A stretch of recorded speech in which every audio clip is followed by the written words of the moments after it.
Olá, eu sou Matheus Norato, estudante de licenciatura em História, e esse é o Historicidade. Hoje vamos conhecer a história do 8 de julho, data em que se celebra a independência de Sergipe.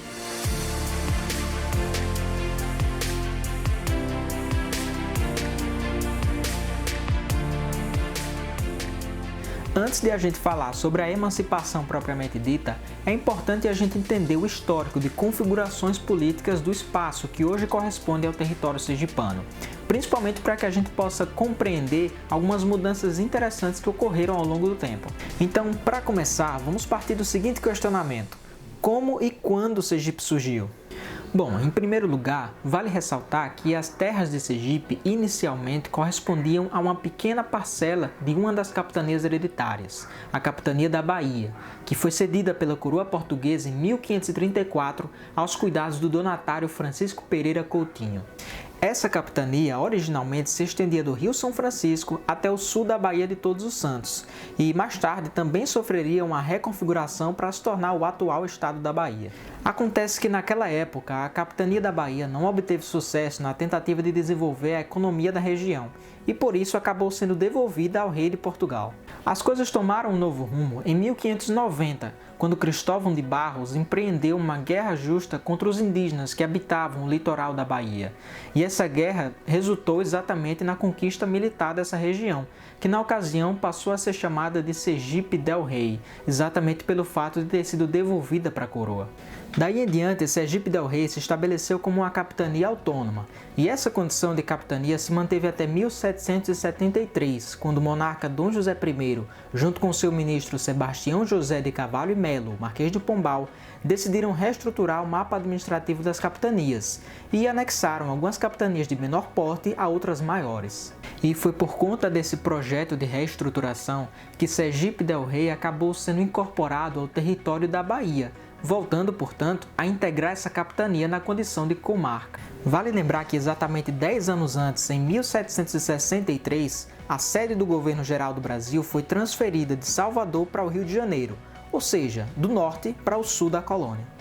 Essa medida foi tomada por conta da importância econômica que o sul passou a ter a partir do desenvolvimento das atividades de mineração no século XVIII, principalmente na região das Minas Gerais. Foi com a transferência da capital da colônia que a cidade do Rio de Janeiro obteve uma maior relevância dentro das engrenagens políticas e econômicas do cenário colonial, uma vez que, além de escoar o ouro para Portugal, também abrigou um dos maiores entrepostos de comercialização de negros escravizados vindos da África, o Cais do Valongo. O desenvolvimento do Rio de Janeiro fez com que a cidade fosse escolhida em novembro de 1807 como destino da corte portuguesa na ocasião das Guerras Napoleônicas. Quando Napoleão Bonaparte ameaçou declarar guerra contra Portugal, o rei Dom João VI se deparou com a necessidade de preservar a integridade da família real e, por isso, tomou a decisão de estabelecer a corte portuguesa na cidade do Rio de Janeiro, fato que se consumaria em março de 1808.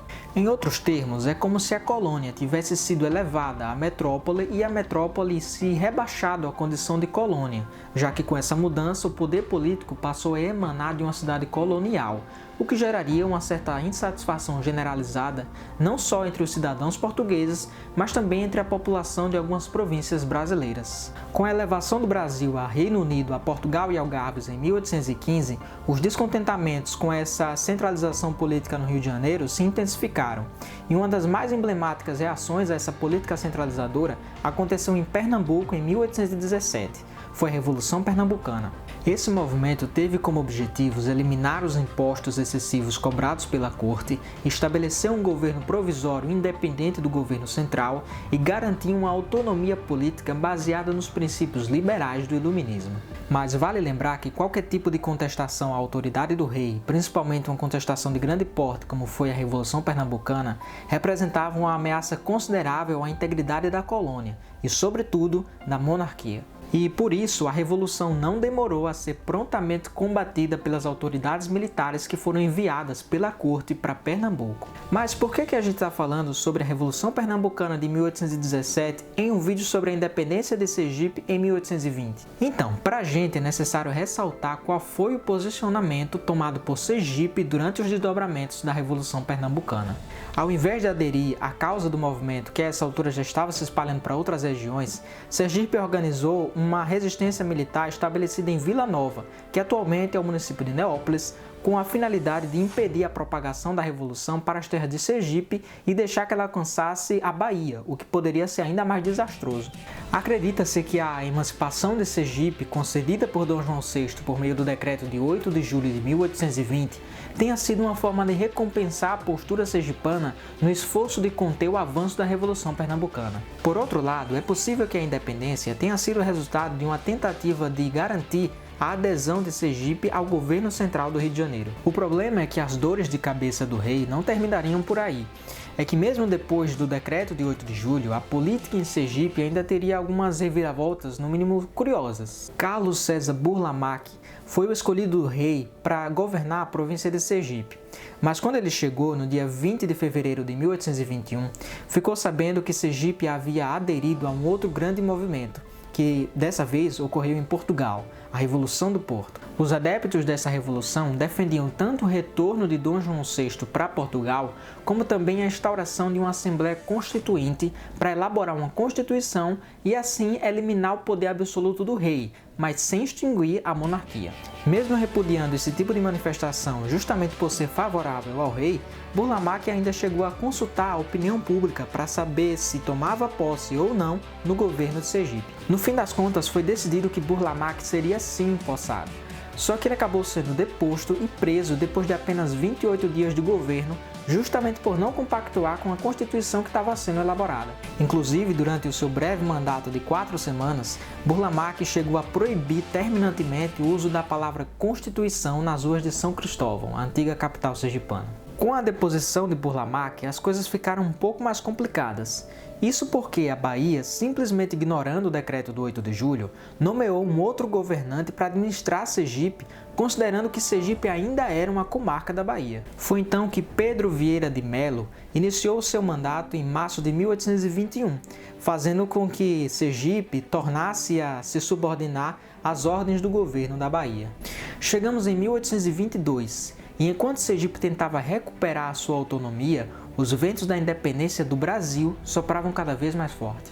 Entre adeptos e opositores do projeto de separação do Brasil de Portugal, o então príncipe Dom Pedro contratou mercenários para confrontar os grupos opositores do projeto de independência do Brasil e levar eles a aderirem à chamada Causa Brasileira. No norte, essa responsabilidade ficou nas mãos do general francês Pedro ou Pierre Labattie, que já havia atuado poucos anos antes nas guerras napoleônicas. A princípio, a entrada das tropas de Labattie em Sergipe sofreu alguma resistência durante a travessia do Rio São Francisco vindo de Maceió, mas logo essa resistência se mostrou insuficiente e as tropas conseguiram entrar em território sergipano. A presença de Labattie resultou na nomeação de mais um governador, Barros Pimentel, que mandou transferir a capital de São Cristóvão para Laranjeiras. Mas pouco tempo depois, o Barros Pimentel foi substituído por um outro governante, o José Eloy Pessoa, também nomeado por Labattie e que tinha formação acadêmica pela Universidade de Coimbra. Entre idas e vindas de adeptos e opositores da independência de Sergipe e a do Brasil, Sergipe chegaria a ser administrado por várias autoridades diferentes, inclusive por juntas provisórias de governo. As coisas estavam realmente bastante conturbadas. Mas o importante é deixar claro que o processo de emancipação de Sergipe não se resume a uma data, muito menos a um decreto. O 8 de julho não explica por si como os fatos se desdobraram, uma vez que Sergipe voltaria a ser comarca da Bahia, mesmo depois da decisão do rei. Podemos dizer que a independência de Sergipe só foi formalizada de uma maneira mais concreta depois que o já imperador Dom Pedro I ratificou o decreto de julho de 1820, cerca de 2 anos e meio depois da sua publicação, em dezembro de 1822, quando o Brasil já estava dando seus primeiros passos como um império. E os desafios não se esgotam por aí, até porque Sergipe ainda precisava se firmar como uma província autônoma, o que ainda daria muito pano para manga. Mas por hoje a gente fica por aqui. Eu agradeço pela sua atenção e espero que você tenha gostado de saber um pouco sobre a história da nossa independência. Até mais!